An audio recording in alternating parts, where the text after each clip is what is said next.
Bonjour, bienvenue sur la News Sécurité. Bonjour Thomas, est-ce que tu peux te présenter toi et ton entreprise? Bonjour Baptiste. Écoute, Thomas Gaillet, moi je suis le CEO de Scovry. Et Scovry, c'est une plateforme de cyber-rating de nouvelle génération, on le verra, qui est basée notamment sur la théorie des graphes et l'IA, et qui va permettre à tous les acteurs dans l'entreprise, des profils techniques aux décideurs, de visualiser, de comprendre et d'agir sur les risques qui sont exposés sur Internet par l'entreprise, et également de suivre et surveiller la posture cybersécurité des tiers et des fournisseurs. Du coup, l'objectif ou les objectifs de Scovery, ton cœur de métier exactement, on se situe vers quoi? Nous, notre cœur de métier, c'est vraiment de faire une évaluation indépendante de la posture cybersécurité des entreprises. On l'effectue aujourd'hui pour un peu plus de 3,7 millions d'entreprises dans le monde, qu'on va évaluer tous les mois en observant les actifs numériques qu'elles exposent sur Internet, les noms de domaine, les adresses IP, etc., en identifiant des vulnérabilités présentes sur ces actifs et en calculant ce qu'on appelle un cyberscore. Chez Scovry, on score de 100 à 900, on classe de F à A. Et ce cyberscore, il représente le risque que l'entreprise subisse et vive une intrusion réussie de la part d'attaquants.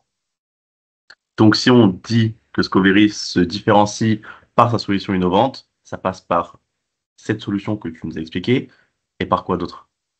En fait, nous, dans notre approche, il y a plusieurs choses. D'abord, on a cherché à développer une technologie qui est un peu en rupture et qui permet d'obtenir avec précision la surface d'exposition des entreprises. On essaye de tendre vers le zéro faux positif sur l'identification de cette surface parce que c'est cette surface qui va être utilisée pour calculer derrière le cyberscore. Par ailleurs, on a une visualisation, notamment sous forme de graphe, qui est une vue un peu inégalée et qui permet de comprendre comment sont exposés et reliés les actifs entre eux sur Internet, où sont les zones de risque, découvrir du shadow IT et permettre à tous les membres dans l'entreprise, par cette visualisation, de comprendre les risques.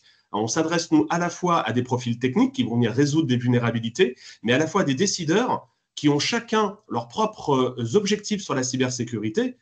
Un directeur financier peut s'intéresser à défendre sa prime de cyberassurance, un responsable des achats à identifier des fournisseurs qui ne vont pas mettre en risque la sécurité de l'entreprise. Donc, on va vraiment s'adresser à l'ensemble des acteurs dans l'entreprise par notre solution et on l'a développée en ce sens pour qu'elle soit utilisable par l'ensemble de ces profils.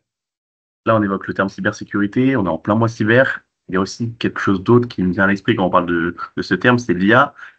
L'impact de l'IA chez Scovery, que ce soit générative ou non générative, qu'est-ce que c'est?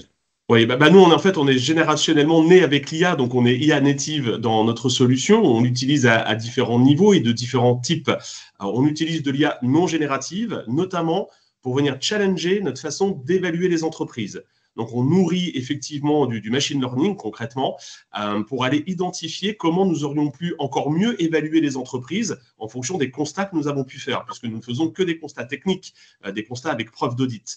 Donc, c'est un premier usage de l'IA chez Scovry. Un second usage, c'est plutôt de l'IA générative qui va venir justement personnaliser l'interprétation des résultats en fonction des objectifs et des agendas des différents profils d'utilisateurs que nous avons. Donc, on peut à la fois décrire techniquement une vulnérabilité grâce à l'IA générative, mais également proposer une synthèse exécutive, par exemple, qui sera très utile à la direction de l'entreprise. Du coup, tu as expliqué qu'on peut évaluer le risque pour les entreprises, mais l'évolution de la protection cyber pour les entreprises en Europe par rapport, par exemple, à nos voisins mondiaux, euh, comment ça s'explique? Et également, tu as un petit exemple à nous montrer. Est-ce que tu peux nous expliquer comment Ouais. ça marche, comment ça fonctionne? Oui, bien sûr. Alors, on a effectivement quelque chose que nous avons mis en ligne et qui est librement accessible, qui s'appelle le World Cyber Ranking et qui permet d'avoir une vue consolidée de nos résultats, donc des millions d'entreprises que nous évaluons, par zone géographique, par secteur d'activité et selon les prévalences de compromission. Donc, typiquement, sur cette carte mondiale, on peut au hasard cliquer effectivement un pays, par exemple la France. On va voir l'évolution du score en France. Donc, nous, en France, on évalue aujourd'hui un peu plus de 97 000 entreprises ou organisations. Au moment où nous nous parlons, nous en connaissons d'ailleurs 66 qui vivent une intrusion, parce qu'on fait également un suivi évidemment des attaques sur les entreprises. Et on va pouvoir également aller voir cela dans une logique de secteur d'activité. Et on verra évidemment des écarts assez logiques d'ailleurs entre différentes natures de secteurs d'activité. Et puis enfin, on permet sur cet outil, rank.scovry.io, le World Cyber Ranking, et bien également de chercher son entreprise pour identifier son cyberscore et pour en savoir un peu plus sur la posture cybersécurité de l'entreprise. Alors maintenant, pour répondre à la question, comment la situation elle évolue à échelle mondiale, il y a une chose qui est un peu remarquable, c'est que sur les 6 derniers mois, on voit une nette évolution de la posture cybersécurité des entreprises en Europe. Et quand on va regarder dans le détail, on voit notamment qu'il y a eu un effort, tout secteur d'activité confondu, qui a été mené sur un plan européen pour minimiser l'exposition de services sensibles, comme par exemple des bases de données ou des outils d'administration à distance qui ne devraient pas être directement accessibles sur Internet. Eh bien, on a vu une amélioration du filtrage de ces services en Europe, ce qui n'a pas forcément été le cas, par exemple, en Amérique du Nord. Alors, on peut émettre quelques hypothèses qui peuvent expliquer cela, et notamment probablement l'arrivée de la directive et du règlement DORA et NIS 2 en Europe, dont les préparatifs et la mise en œuvre demandent effectivement de mener des audits plus fréquents, d'être plus vigilants sur la réduction de sa surface d'attaque. Et donc, on peut penser qu'un certain nombre d'entreprises en Europe ont mis en place, je dirais, cette démarche. Je vois des chiffres, je vois 778, 760. Il y a Note et House Data, pardonnez-moi pour mon anglais, mais comment est-ce que les datas, est-ce qu'elles sont mises à jour constamment par Scoveri, parce que bon, il y a beaucoup de pays, il y a beaucoup d'entreprises, comment ça fonctionne? Alors, l'approche chez Scoveri, en fait, c'est ce qui caractérise notre technologie, c'est qu'on va tous les mois collecter, générer et acquérir des très gros volumes de données, structurées ou non structurées, un peu plus de 15 téraoctets par mois. Et ces données, elles vont représenter à la fois des actifs, des vulnérabilités, des informations finalement qui permettent de qualifier les surfaces d'exposition des entreprises. Et on va venir les réconcilier intelligemment au sein d'une base qui repose sur la théorie des graphes. Et ça va nous permettre de rapprocher entre eux les actifs qui touchent et concernent une même entreprise. En fait, on crée quelque part une forme de jumeau numérique de l'Internet des entreprises au sein duquel nous avons peu ou prou les actifs numériques de toutes les entreprises du monde. Et on vient ensuite, via ce qu'on appelle des algorithmes de parcours de graphes, donc à partir de la connaissance du nom d'une entreprise et d'un actif lui appartenant, par exemple son site web, eh bien, on vient détourer avec précision la surface d'exposition de l'entreprise et donc réaliser ensuite l'évaluation et sa cybernotation via nos algorithmes d'évaluation. Du coup, Thomas, dans le cas où une entreprise elle veut être informée de son rapport, comment ça va fonctionner pour lui et pour son fournisseur surtout?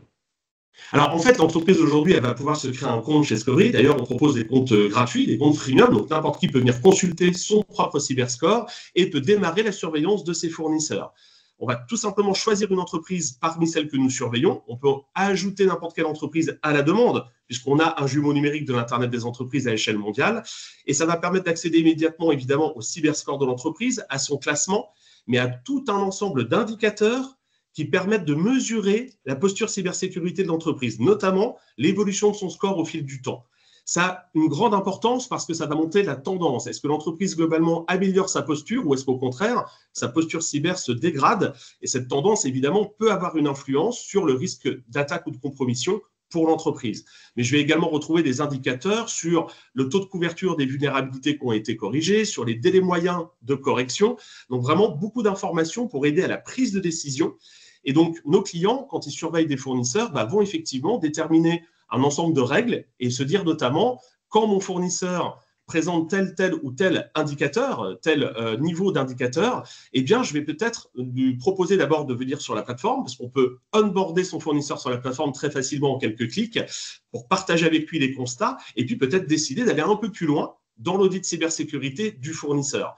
En fait, la cybernotation, elle vient apporter de la scalabilité sur le sujet de la surveillance des fournisseurs. On a de plus en plus de fournisseurs à surveiller. Les attaques dites de supply chain sont de plus en plus nombreuses.